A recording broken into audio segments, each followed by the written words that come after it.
Vamos a hablar hoy de la guillotina, que es un tema muy simpático. Naturalmente estamos en la Revolución Francesa, de manera que vamos a abstenernos de todo comentario previo y de todo lugar común. La guillotina era una máquina bastante simple, como sabemos, se trataba de una cuchilla ancha y pesada que caía unos 2,5 metros a través de 2 canales de madera y caía sobre el cuello de la víctima atada en la base. Le decían le rasoir national, la navaja nacional.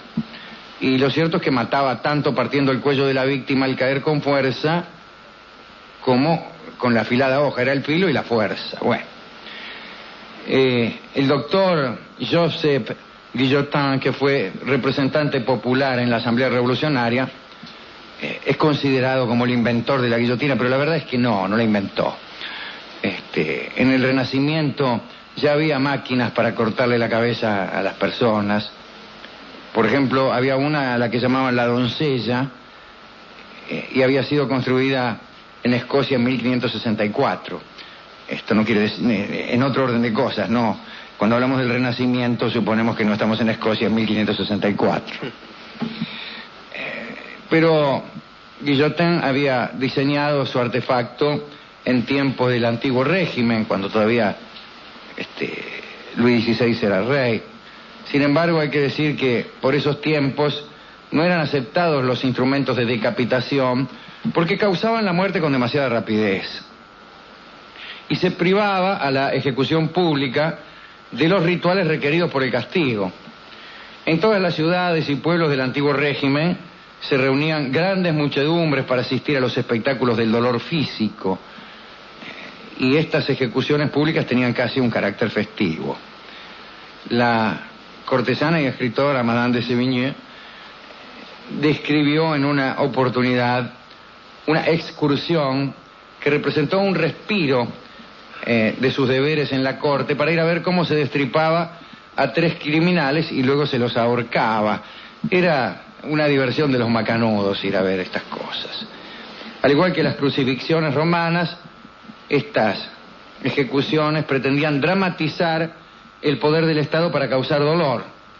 Las máquinas de matar, como la rueda o el potro, retrasaban la muerte en todo lo posible para que el público pudiera ver, ¿no?, todas estas cosas, cómo se desgarraban los músculos de la víctima, escuchar los alaridos, etcétera. Incluso en algunas de ellas se trataba de forzar a la víctima a confesar sus supuestos pecados. Ahora bien, recuérdese el suplicio de Roberto Damiens, aquel hombre que había atentado contra el rey Luis XV en 1756, ¿no? Fue encerrado en la Conciergerie y se consultó a varios médicos para ver qué tormentos podían aplicarle sin que se muriera.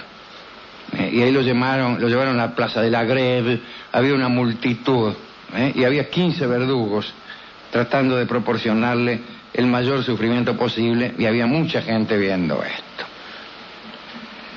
Un detalle, Casanova, el célebre aventurero veneciano, había asistido a aquel tormento de Damiens junto con un amigo, el conde Tiretta de Treviso, y Casanova cuenta en sus memorias que el conde de Treviso estaba detrás de una espectadora llamada Lambertini y que se le había estado beneficiando todo el rato porque al parecer el espectáculo había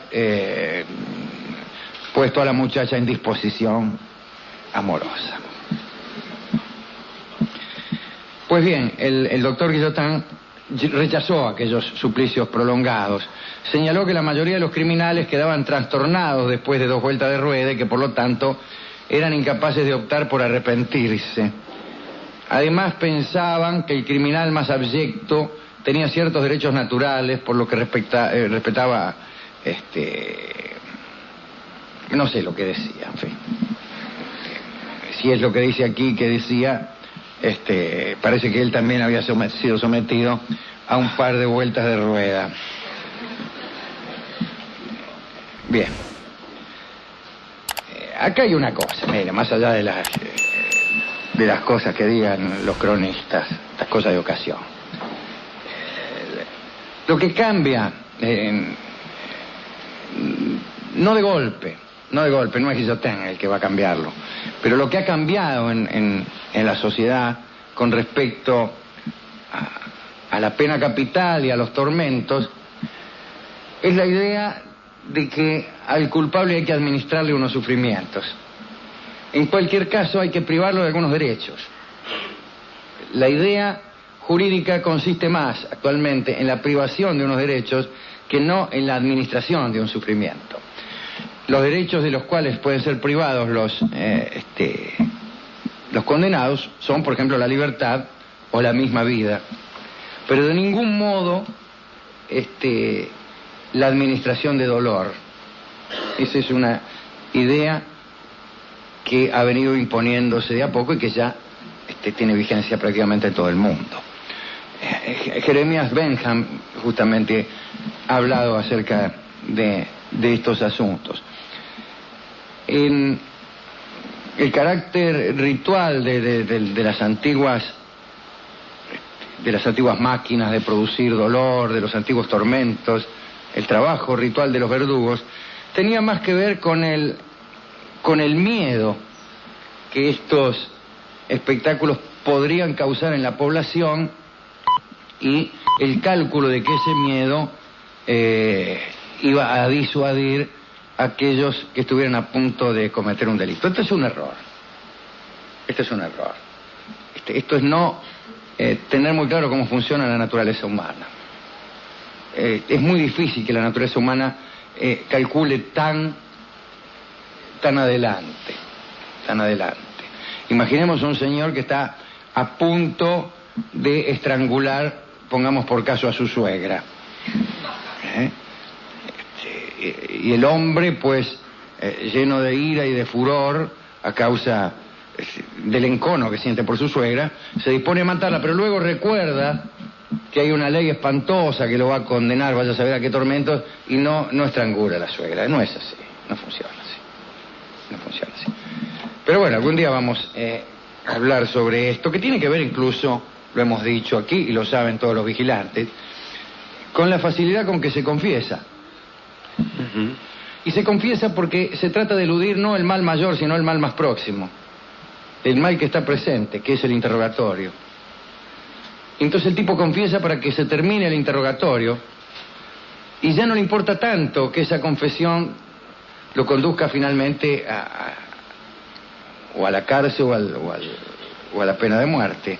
Porque de lo que se trata, especialmente para las mentes simples, las mentes elementales, es de eludir el mal que está presente. Y el futuro es algo abstracto, casi inexistente, que vendrá naturalmente después. Y lo que viene después casi no existe para algunos. Existe solo el presente, ese ápice vertiginoso del tiempo. Como quiera que sea, Guillotin había leído a Beccaria, de aquellos tipos, de los delitos y las penas, ¿se acuerdan de ese libro? Bien. El caso es que el doctor Guillotin presentó su propuesta de una muerte sin rituales a principios de la Revolución, pero la Asamblea no autorizó el uso de la máquina hasta marzo de 1792. Fue utilizada por primera vez con una finalidad política para decapitar a un señor legitimista que se llamaba Colenot d'Augremont, y parece que funcionó perfectamente. Me refiero a la guillotina. En cambio, el pobre Colenot no. Ahora bien, como la guillotina pretendía liberar el castigo del ritual religioso, sus primeros entusiastas pensaron que debía ser utilizada en un espacio neutral, fuera de la ciudad. No sé por qué, pero un grabado de 1792 mostraba el acontecimiento en un lugar arbolado y anónimo. De lo que se trataba era de librar a estos acontecimientos del público. El castigo debía ser invisible. Esta es la idea actual. El castigo es invisible. No ejecutan a un tipo en la silla eléctrica en medio de la plaza de la Concorde. No es así. Bueno, Sin embargo, algunos empezaron a decir que el castigo debía ser público, debía exhibirse, y la guillotina, especialmente en épocas del terror, volvió a la ciudad. No solo se ubicó la guillotina en un lugar público, sino que volvieron a hacerse largas procesiones en las que se exponía al condenado. Venía, al tipo lo sacaban de la cárcel en un carro y venía lentamente por la calle, y mientras venía, imagínese, estaba sometido a la exposición. A la exposición y al público. Sí, a la burla y la ya sabía, algunos se burlaban, otros estaban a favor, iban cambiando con las cuadras incluso. Por ahí el tipo salía y la gente le tiraba piedras. En una cuadra algunos resultaban estar misteriosamente de acuerdo con el condenado, o efectuaban esa operación que suele leerse del siguiente modo: estamos en contra del orden constituido, el condenado también, luego estamos a favor del condenado.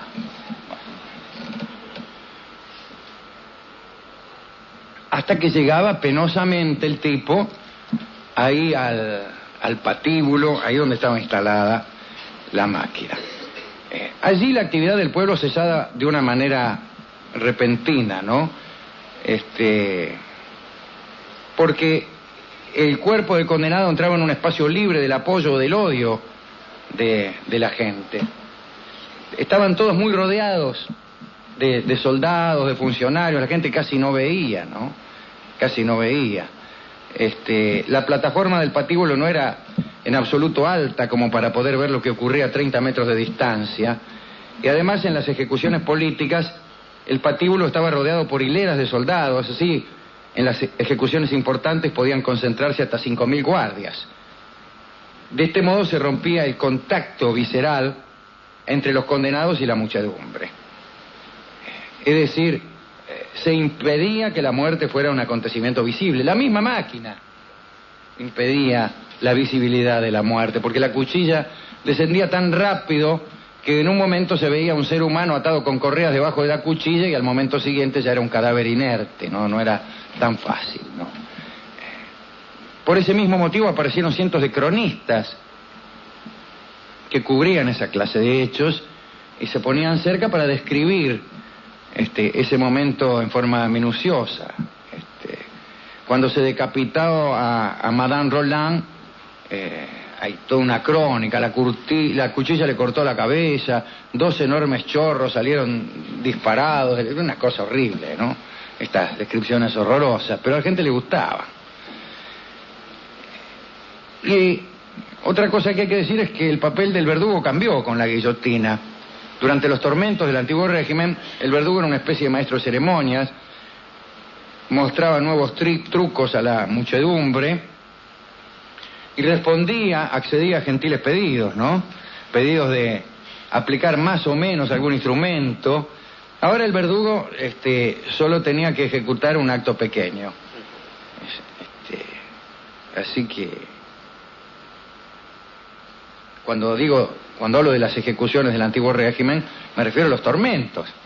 Un tipo lo ataban en un fierro caliente, la mano en un caldero de no sé qué, bueno, unas cosas que no quiero describir para no incurrir en el mismo defecto que estoy criticando, pero ahí sí la gente le pedía al tipo, dale un poco más, qué sé yo, la víctima que gritaba, toda una cosa, duraba mucho. Y bueno, con la máquina no, el tipo accionaba un dispositivo y chao. El 21 de enero de 1793 fue guillotinado Luis XVI. La procesión hasta la guillotina fue muy distinta del ambiente carnavalesco que precedía a otras ejecuciones, el que hemos glosado recién, ¿no? Las muchedumbres burlándose del condenado o a veces aplaudiéndolo. En este caso había una inmensa guardia militar que rodeaba la carreta, y a lo largo de su ruta el rey se enfrentó con una multitud misteriosamente silenciosa. Incluso para subrayar que Luis Capeto ya no era rey de los franceses, los instrumentos utilizados para matarlo en la Plaza de la Revolución fueron los mismos utilizados para otras ejecuciones. Robespierre decía que la repetición mecánica era igualitaria. Esas eran las frases que se gastaba Robespierre. Digamos, para terminar, que muchos de los organizadores temían hechos mágicos, temían, por ejemplo, que la cabeza de Luis pudiera hablar, o que el rey no muriera finalmente. Otros temían que pudiera hablar de forma conmovedora antes de morir, del patíbulo. Este era un temor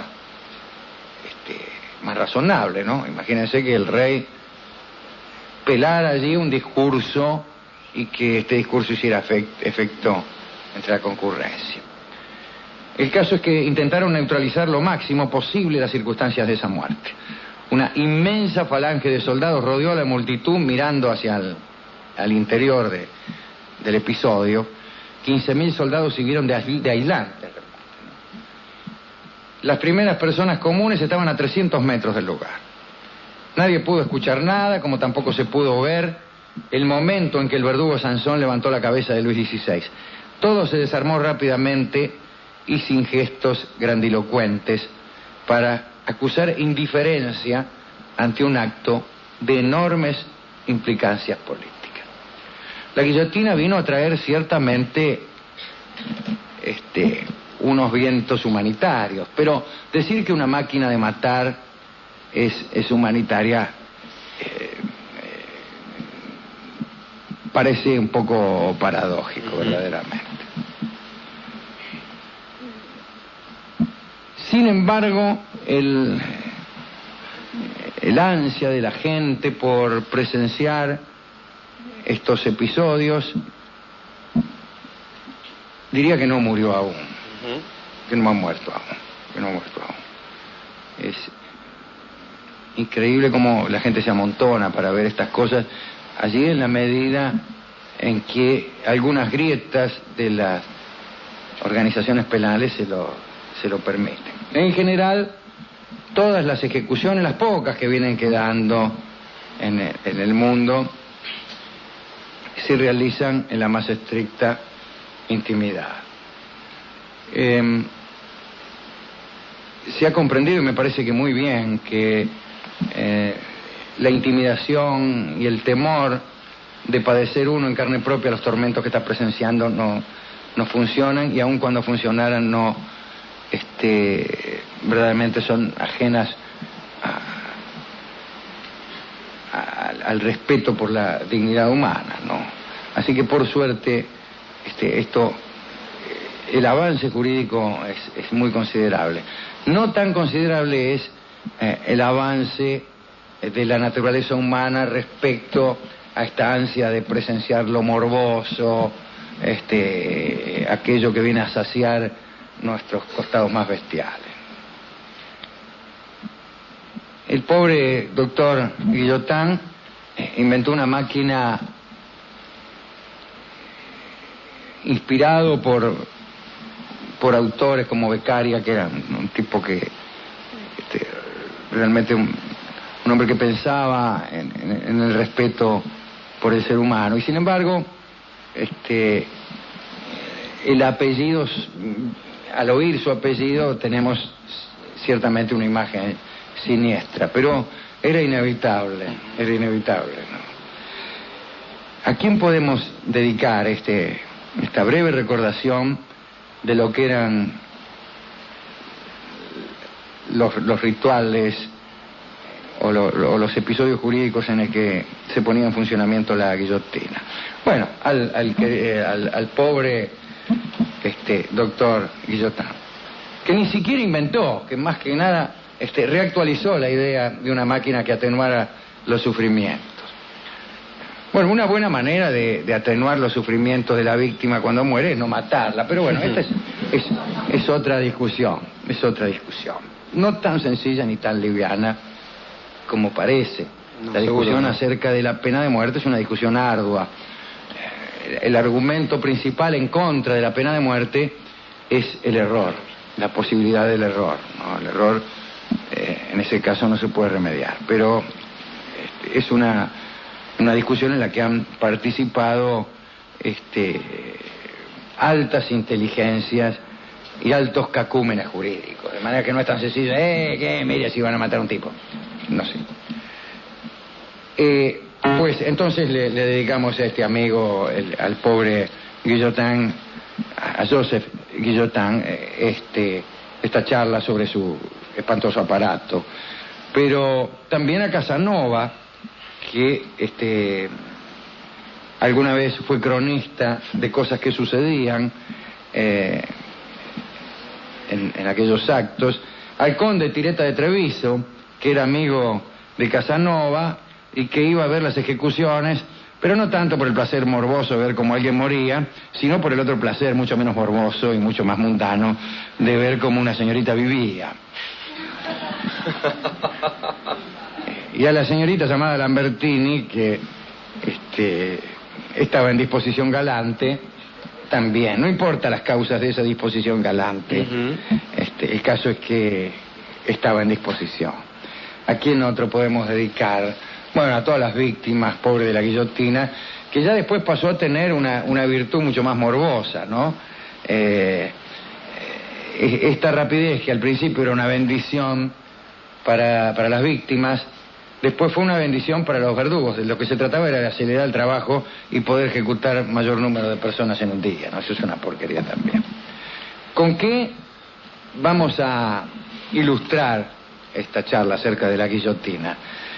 Pues, ya que hoy hablábamos de trazos filosóficos livianos, pero que expresaban una verdad, digo, de gente que verdaderamente reconocía que el mundo estaba un poco loco, que el mundo no funcionaba bien, pero que hacía una descripción liviana de ese mal funcionamiento. Y aquí tenemos justamente una expresión: al mundo le falta un tornillo, que es, desde el punto de vista de la veracidad, absolutamente correcta, pero desde el punto de vista de la definición de las causas y efectos de este mal funcionamiento, es al menos incompleta. Es verdad que al mundo le falta un tornillo, pero no sé si es tan correcto decirlo así. El mundo está loco. Debe ser más difícil que esto. Pero ciertamente la existencia de una máquina para matar y el hecho de que un gran cerebro se ponga a pensar cómo hacerla funcionar bien, ya es un síntoma que denota que efectivamente algo debe andar mal en el mundo. Algún tornillo le debe faltar, y Carlos Gardel canta Al mundo le falta un tornillo, esta obra de nuestro querido Enrique Cadícamo. Adelante entonces, don Carlos, cante usted, dedicado a todos los que hemos dicho recién, especialmente al conde amigo de Casanova, al conde Tireta, y a su amante, la señora de Lambertini. Adelante, don Carlos.